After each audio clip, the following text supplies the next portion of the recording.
The air in Eleanor's grand conservatory hung thick and heavy, not just with the scent of lilies and the murmur of polite conversation, but with the accumulated weight of expectation and unspoken judgment. It was Eleanor's 70th birthday, a milestone she had orchestrated with the precision of a military campaign, transforming her sprawling estate into a stage for what she'd repeatedly referred to as a celebration of legacy. For 12 years, since the day I married her son, David, I had navigated this family's world like a foreigner, always trying to decipher the complex customs, the subtle nuances of acceptance and rejection. Today felt like the final exam, and the pressure was building in my chest, making each breath shallow and tight. I smoothed the skirt of my dress, a simple, elegant cut that I hoped struck the right balance between respectful and invisible. Being noticed by Eleanor's circle usually meant being found wanting. Lily, my daughter, stood beside me, her hand tucked securely in mine. She was 7, and while she adored her grandpa Robert and was fond of her dad, David, she already sensed the cool distance that others, particularly her formidable grandmother Eleanor, maintained. She didn't understand the history, the quiet battles I'd fought just to be seen, but she felt the tension in my grip, the subtle stiffening of my posture. "Are there going to be cakes, Mommy?" she whispered, her eyes wide as she scanned the buffet tables laden with what looked less like food and more like edible sculptures. "Lots of cakes, sweetie," I replied, forcing a smile. "And presents." Presents. That was the undercurrent of the day, the barely concealed anticipation among the cousins and siblings. Eleanor wasn't just celebrating 70 years. She was, as she'd announced in her formal, engraved invitations, acknowledging the pillars of the family and passing down tokens of our enduring heritage. It sounded vaguely ceremonial, perhaps a little pretentious, but knowing Eleanor, it meant something significant, something tied to the family's carefully curated image of wealth and status. From the beginning, Eleanor had made it clear I was an anomaly. I didn't come from old money. My parents were academics, humble and kind, but entirely outside her social sphere. She'd tolerated me because David loved me, but she'd never accepted me. Our wedding planning was a masterclass in passive aggression. Every suggestion I made was subtly undermined. Every choice I loved was politely deemed not quite in keeping with tradition. She'd even joked during the toast about David finally settling down with someone different. It got a polite, uncomfortable chuckle from her side of the family. I remember the heat that flooded my face then. The way David squeezed my hand under the table, a silent apology. Over the years, it hadn't improved. Holidays were the worst. Eleanor would host lavish dinners, praising David's siblings, Aunt Carol, with her perfectly coiffed blonde hair and hushed society whispers, and Uncle Mark, a man whose sneer seemed permanently etched into his face, and their spouses, who came from impeccably suitable backgrounds. Their children were brilliant, talented, destined for greatness. My achievements, my small photography business, my efforts to volunteer, were met with blank stares or a swift change of subject. My parenting was subtly critiqued. "Oh, Lily reads that? Isn't it a bit common, or are you sure she gets enough time with us, her proper family?" I tried, God, I really tried. I brought thoughtful gifts, offered help in the kitchen, often politely refused, as they had staff for that, listened intently to stories of ancestors and triumphs I had no connection to. I thought if I was consistently kind, present, and helpful, eventually, I would wear down the invisible wall Eleanor had built around me. But it never worked. It wasn't about what I did. It was about who I wasn't. I wasn't blood. I wasn't the right pedigree. The only one who consistently treated me like a person, like part of the family, was Robert, David's father. He was a quiet man, a retired architect who preferred his workshop to the society events Eleanor adored. He didn't say much, but he saw things. He'd notice if I was quiet, ask if I was okay. He'd listen to me talk about my work, genuinely interested. He adored Lily, teaching her how to sketch in his old notebooks, calling her his little artist. He was the steady ground in this shifting, uncertain landscape. I clung to his quiet acceptance like a lifeline. This morning, before we left, I'd given David the gift I'd made for Robert. It was a large, leather-bound album filled with photos I'd taken over the years, candid shots of Robert fishing, laughing with Lily, working in his garden, pictures that captured the man I knew, the kind, unassuming soul hidden beneath the family's formality. I'd included drawings Lily had made and a heartfelt letter expressing my gratitude for his kindness, for seeing me. I hadn't shown it to David before. It felt intensely personal, a quiet thank you just between Robert and me. David had promised to make sure Robert got it before the official presentations began. Now, standing in the conservatory, I watched as guests mingled, champagne flutes in hand. Eleanor, resplendent in a sapphire dress, moved through the crowd like a queen surveying her subjects, her smile wide and fixed. When she passed us, she paused for a fraction of a second.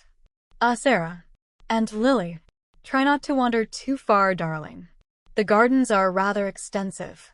It wasn't a suggestion. It was a thinly veiled instruction to keep Lily quiet and myself out of the way.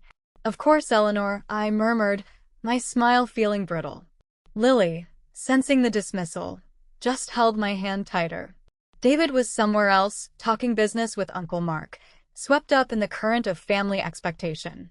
I understood his position was difficult, caught between his mother and his wife, but sometimes his silence felt like a betrayal. As the afternoon wore on, the ceremony began. We were ushered to our seats in rows facing a small, elevated stage decorated with elaborate floral arrangements, and the family crest displayed prominently on a banner. Eleanor took the stage, microphone in hand, beaming. She spoke eloquently of heritage, of the family's journey, of the importance of upholding standards and values passed down through generations. It was clear the subtext was blood matters. Then, the presentation of the tokens of legacy began. A long table was wheeled out, covered in velvet, displaying a collection of beautifully wrapped boxes and parchment scrolls. To my eldest, Arthur, Eleanor announced, her voice ringing through the speakers, a piece of our history, a symbol of leadership. Arthur, David's older brother, a stoic, successful lawyer, stepped forward. Eleanor presented him with a heavy, antique signet ring, describing its lineage dating back generations. For carrying the family name with such distinction, she added, kissing his cheek. Next was Aunt Carol. She received a delicate, diamond-studded locket that had belonged to Eleanor's own grandmother. For gracing our family with your elegance and continuing our traditions, Eleanor said, a warmer smile for her daughter. Uncle Mark received a framed document, a share in the family's original investment fund, established by his great-grandfather, for upholding the family's financial acumen and ensuring its prosperity. Then came the grandchildren. Not all of them, it seemed, but the older ones, the ones already making names for themselves or showing promise. Cousins I barely knew stepped up. They received smaller, but clearly significant items, a unique silver bookmark engraved with the crest, a vintage watch, a pearl necklace. Eleanor spoke of their potential, their role in the future of the family. Lily watched, her eyes wide with a mixture of excitement and confusion. "Mommy, are we getting one?" she whispered. "Will Grandpa give us something?" My heart ached. I squeezed her hand, unable to give her a certain answer. Robert hadn't been on stage with Eleanor for this part. He sat in the front row, his expression unreadable. I desperately hoped he had arranged something for Lily, perhaps something small and personal. But for me, after Eleanor's speech about blood and name, I felt a chilling certainty settle over me. There was nothing for me. The last name on Eleanor's list was called David's eldest nephew, a young man just starting university. He received an antique fountain pen and a brief, smiling acknowledgement of his academic promise. Eleanor turned back to the microphone, her smile still plastered on her face, radiating satisfaction. "And that," she announced, her voice carrying across the hushed room, "concludes the formal presentation of our family's legacy. Let us raise a glass to the past, the present, and the future." Applause rippled through the room, polite but enthusiastic from those who had received their tokens. Lily's face fell. She looked up at me, her lower lip trembling slightly. "But we didn't get anything," she murmured, her voice small and hurt. My own eyes burned. The heat I'd felt so many times before flooded my face, a hot, humiliating flush. I felt exposed, invisible. My worthlessness within this family laid bare for everyone to see. It was worse than I had imagined. It wasn't just being left out of a gift exchange. It was being deliberately excluded from the very idea of family, from the legacy they were celebrating. And then Eleanor's eyes met mine across the room. Her smile didn't waver for a second, but her eyes, usually cool and calculating, held a gleam of triumph, of pure, unadulterated disdain. She started walking towards me, her stride purposeful. My stomach plummeted. She stopped right in front of me, the scent of her expensive perfume momentarily overpowering the lilies. She lowered her voice slightly, but it was still loud enough for those nearby to hear. "Oh, Sarah dear," she said, that sickeningly sweet tone laced with poison. "You look rather idle, just standing there." She glanced around, her eyes landing on a stack of empty champagne glasses on a nearby table, left by a waiter. She picked up a silver tray and placed the glasses onto it. Then she turned back to me, a patronizing smile twisting her lips. "Perhaps you could be useful and help the staff circulate? They seem to be falling behind. This part of the evening requires attention to detail." She shoved the tray into my hands. "Go on. Make yourself useful." The silver was cold against my fingers. The glasses clinked precariously. My mind went numb with shock and humiliation. She wasn't just excluding me. She was explicitly treating me like hired help, like I had no place among the guests, no place as family. In front of everyone. I stood there, frozen, the tray heavy in my trembling hands. I looked around the room. Faces blurred. Some people looked away quickly. Others shifted uncomfortably in their seats. I saw Aunt Carol exchange a brief, knowing look with Uncle Mark. David was looking at me, his mouth slightly open, his face pale with shock, but he didn't move. He didn't speak. "Mommy," Lily whispered, her voice full of confusion and pain. "Grandma said, she said we weren't getting anything? And now?" Her eyes filled with tears. That did it. Seeing the hurt on my daughter's face, the reflection of my own humiliation, snapped something inside me. I couldn't stand here. I couldn't pretend anymore. I couldn't let Lily see me accept this. I carefully, deliberately, placed the tray back onto the table with a soft clink. It felt like a small act of rebellion, but it was all I could manage. I didn't look at Eleanor. I didn't look at anyone. I took Lily's hand, tightened my grip, and turned towards the nearest exit. 12 years. 12 years of trying, of smiling, of hoping. And for what? To be publicly dismissed and told to fetch drinks? The heavy Persian rug felt impossibly thick under my feet as I walked. Every step echoed in the sudden tense silence of the room. I could feel every single eye on my back, burning into me. My chest was tight, my breath catching in my throat. I just needed to get out. Out of this room. Out of this house, out of this suffocating family. I wouldn't cry here. Not in front of them. Not in front of Lily. Just as I reached the large double doors leading to the foyer, my hand on the cold brass handle, I heard it. Click. The distinct sound of a microphone being turned on, followed by a quiet cough. Robert's voice, amplified, cut through the silence that Eleanor's cruelty had created. "Actually," he said, his voice steady and clear, carrying across the entire room, "there's something important that still needs to be said. Something about what truly makes a family." I stopped. My hand was still on the door handle. Lily tugged at my hand, turning to look back at the stage. I stood frozen, my back to the room, every nerve ending screaming at me to just open the door and run. But Robert's voice held me. He repeated himself, a little louder this time. "Sarah. Lily. Could you please come back? Please come up here." The silence in the room shifted again, from awkwardness to stunned disbelief. I could feel the collective gaze of 50, 60 people swing from my retreating back to Robert standing on the stage. My heart hammered against my ribs. Go back? After that? My pride, my pain, screamed no. But Robert had called me. Robert, the one person who had always shown me quiet kindness. Slowly, hesitantly, I turned around. Robert stood beside the microphone stand, his shoulders squared, his face calm but serious. He wasn't looking at Eleanor, who stood frozen near the now-abandoned tray, her face a mask of shock and fury. He was looking directly at me.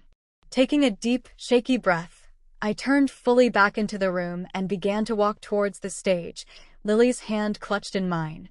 Each step felt like an eternity, like walking across a vast, empty space with everyone watching. I heard the soft rustle of fabric, the scrape of a chair leg as people shifted to get a better view. I kept my eyes fixed on Robert, refusing to look at Eleanor, though I could feel the heat of her glare following my every move. As I reached the edge of the stage, Robert stepped forward. He knelt down to Lily's level, his stern expression softening completely. "Hi there, little artist," he said gently. "Would you stand with me for a moment while I talk to the grown-ups?" Lily, still a little teary but intrigued, nodded shyly and moved to stand beside his leg. Robert stood up and turned to face the assembled family and guests. He didn't raise his voice, but his tone carried absolute authority, the kind of quiet power that demands attention. "I've spent my life," he began, his gaze sweeping across the room, "building things, structures that stand the test of time. And I've learned that the strongest foundations aren't always visible from the outside. They're built on integrity, on reliability, on components that you can trust." He paused, letting his words sink in.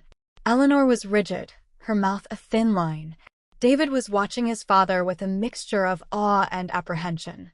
"Today," Robert continued, his eyes finding mine again, "we've heard a lot about legacy. About bloodlines, names, history. These things have their place, of course. But I believe the true legacy of a family isn't just in what's inherited through blood, but in the bonds that are forged through love, loyalty, and unwavering presence. It's about who shows up, not who shares a surname." My throat tightened. This was it. He was doing it. "For the past 12 years, Robert said, his voice gaining a quiet intensity, "I've watched someone demonstrate that kind of loyalty and presence every single day. Someone who came into this family as an outsider, yet chose to give her heart and soul to it." He gestured towards me. "Sarah, David's wife, Lily's mother." He looked at me, and his gaze was filled with a warmth and recognition that made my eyes well up instantly. "I've watched Sarah love my son unconditionally. I've watched her raise my granddaughter with more kindness, patience, and wisdom than I ever thought possible. I've watched her show up for every family event, big or small, always with a smile, always willing to lend a hand, even when she wasn't always welcomed." He paused, and the unspoken weight of that last phrase hung in the air, directed squarely at Eleanor. The room was utterly silent. "She's never asked for recognition," Robert went on. "Never sought the spotlight. She simply gave. She gave her time, her energy, her love. She's contributed to this family in ways that are far more valuable than any financial asset or historical artifact." He reached behind him, picking up a small, velvet-lined box and a rolled parchment tied with a ribbon. My photo album gift wasn't there. David must have given it to him earlier, privately. "Earlier today," Robert said, his voice soft but clear, "Sarah gave me a gift. A personal gift, something she made herself. It was an album filled with memories, moments she captured, showing me parts of my own life I hadn't truly seen in years. It was a gift from the heart, given without expectation." He held up the rolled parchment. "This is my response.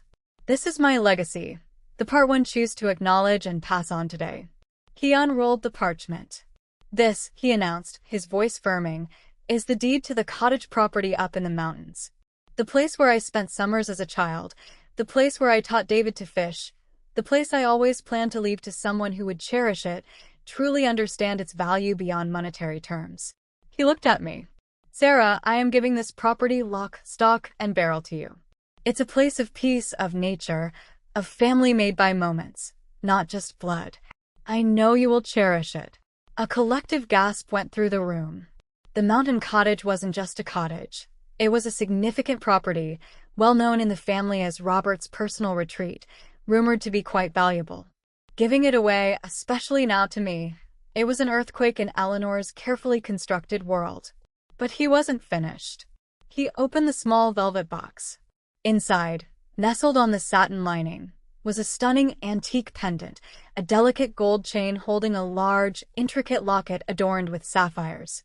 It was breathtaking. "This," Robert said, holding up the pendant, "belonged to my mother. My grandmother wore it before her.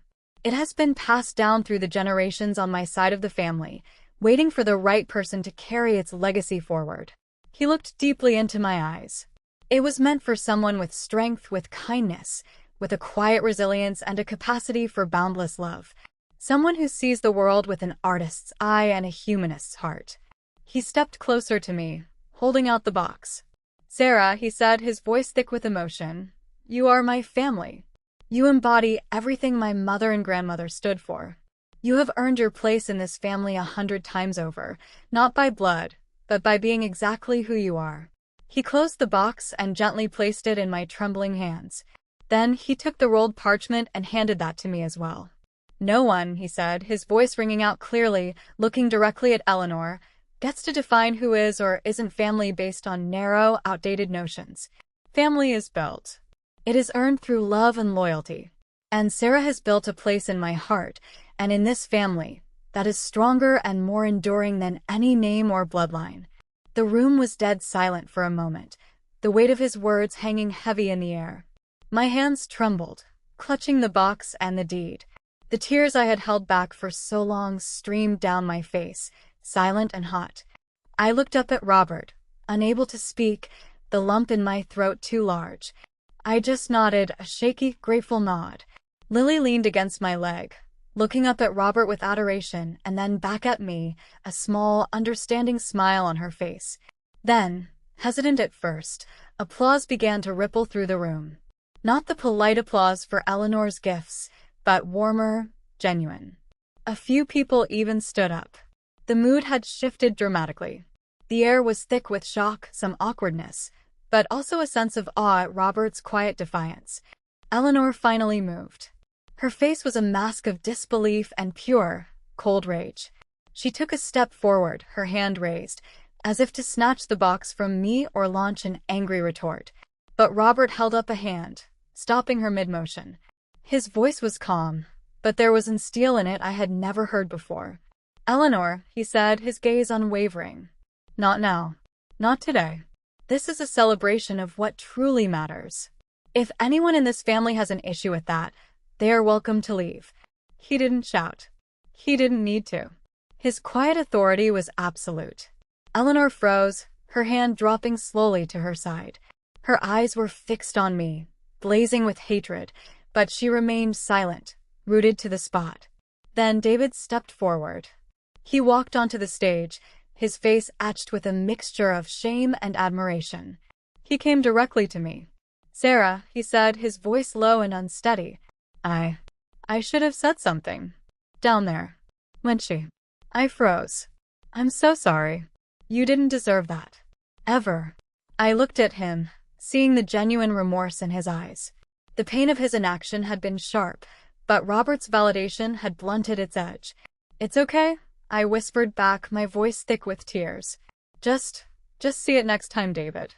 Don't let it happen again." He nodded, relief flooding his face. "Never," he promised. Lily, seeing the attention on her dad, decided it was her turn. She reached for the microphone stand. Robert, with a smile, knelt down to help her reach it. "My mommy is the best," she piped up, her voice clear and loud. "And Grandpa Robert is the best. And they love me. And that makes us family." A wave of gentle laughter, free from the earlier tension, swept through the room. More warm applause followed. Robert hugged Lily, kissed her head, and gently took the microphone back. "I think," he said, a proud smile on his face as he looked at Lily, "that sums it up perfectly. Thank you all for celebrating true legacy." People began to come forward, cautiously at first, then more openly. Some of David's cousins, who had seemed awkward earlier, offered quiet words of congratulations. A few friends of Robert's came up, smiling warmly. Even Aunt Carol approached, offering a tight-lipped compliment on the pendant, though her eyes were cold. Uncle Mark avoided me entirely. Eleanor remained where she was, speaking in hushed, furious tones to a few loyalists, her gaze occasionally flicking over to me with undiluted malice. But it didn't matter anymore. Her power over my sense of self in this family had been shattered. For the rest of the afternoon, I stayed close to Robert and Lily, holding the locket and the rolled deed. I felt lighter than I had in years. The mountain of anxiety and insecurity I'd carried began to crumble. I talked with guests, accepting their congratulations, feeling seen. Robert caught my eye several times across the room, offering a small, reassuring smile. He had used his moment, his legacy, to lift me up and redefine what family meant, not just for me, but for everyone present. Before we left, Robert pulled me aside quietly near the entrance. "That locket," he said softly, gesturing to the box I held. "It was waiting for you. And the cottage. It needs someone who will appreciate its soul, not just its address." "Thank you, Robert," I managed, my voice still thick with emotion. You have no idea what this means." He smiled, a genuine warm smile that reached his eyes. "I think I do, Sarah. You didn't need me to give you a place in this family. You built it yourself, brick by brick, with your heart. I just made sure everyone else finally saw the foundation you've laid." Walking out into the cool evening air, Lily skipping ahead, David walking beside me, I looked down at the locket box in my hands, then at the rolled deed. It wasn't just property or jewelry. It was validation. It was belonging. It was the answer to every quiet prayer I'd ever whispered, every forced smile, every moment of stinging exclusion. I didn't have to shrink myself anymore. I didn't have to earn a seat that was never set for me. Robert had built a new table, right there in front of everyone, and given me the place of honor. For the first time in 12 years, I stood tall. I was home. Later that night, tucked into my own bed, the mountain deed and the sapphire locket box on my nightstand, I thought about the day. Lily was asleep, still buzzing from the excitement, recounting the story of Grandpa Robert to her stuffed animals. For her, it had been a day of celebration and love. She hadn't felt the sting of the exclusion as deeply as I had, thanks to Robert's swift correction. I picked up the locket box, opening it again. The intricate gold and deep blue sapphires seemed to glow in the dim light. It was beautiful, valuable in monetary terms, but its true worth was immeasurable. It represented generations of strength and kindness, now passed to me. I didn't cry. Instead, I felt a profound sense of peace. For so long, I had believed that if I was just good enough, quiet enough, helpful enough, I could make them see me, make them accept me. I had twisted myself into shapes I thought they might find palatable, only to be met with cold indifference or open scorn. But Robert had shown me that true belonging isn't about conforming to someone else's narrow definition. It's about being seen for who you are, flaws and all, and being accepted, chosen, loved, unconditionally. He had seen my heart, my efforts, my worth, when others chose to look away. And by standing up for me, he had not only given me a home, but he had also given me the strength to finally claim it. I was Sarah, not just David's wife or Lily's mother, but a woman seen, valued, and undeniably, finally, family. The weight was gone. The fight was over. And I had won, not by changing who I was, but by being seen exactly as I was meant to be.